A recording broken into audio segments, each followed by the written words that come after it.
আমার মনে হয় যে এখানে আমি যতটুকু মনে হচ্ছে এখানে 30-40 জন আমরা খবর পেয়েছি। আমরা ঘটনাটা জানার পরে ওর মা তো সাধারণত আনতে যাওয়ার জন্য ছুটির সময় হয়ে আসছিল ওদের ওদের ইয়েটা শিফটটা। পরে ও প্রস্তুতি নিচ্ছিল, আমার বোন প্রস্তুতি নিচ্ছিল বাসায় আনতে যাবে। এই মুহূর্তে টেলিভিশন সহ চতুর্দিকে খবরটা ছড়িয়ে পড়ে যে মাইলস্টোন স্কুলে একটা বিমান দুর্ঘটনা ঘটেছে। তখন ও স্কুলে দৌড়ে ছুটে যায়, আমরা যাই, কিন্তু ওইখানে ওকে আমরা খুঁজে পাই না।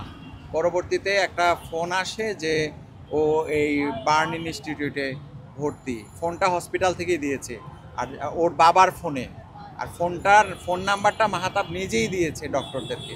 তখন পর্যন্ত ও বেশ সুস্থ এবং কথা বলতে পারত। ভর্তি আছে, সে এখন আইসিউর 11 নম্বর বেডে আছে। আমি আজকে দুপুর 1:30টায় ডক্টররা তার গার্ডিয়ানের পক্ষ থেকে আমাকে আইসিইউতে নিয়ে গিয়েছিল। সেখানে আইসিইউতে আমি আমার নিজের চোখে আমার ভাগনাকে দেখে এসেছি। সে নিজে থেকেও আইসিইউতে নিঃশ্বাস নিতে পারছে এবং সে ডক্টররা বলেছে যে তার চান্স 50-50। আইসিইউতে তো অনেক পেশেন্ট, অনেক শিশুরাই ভর্তি আছে। আসলে মোটামুটি সবার অবস্থাই কাছাকাছি আর কি।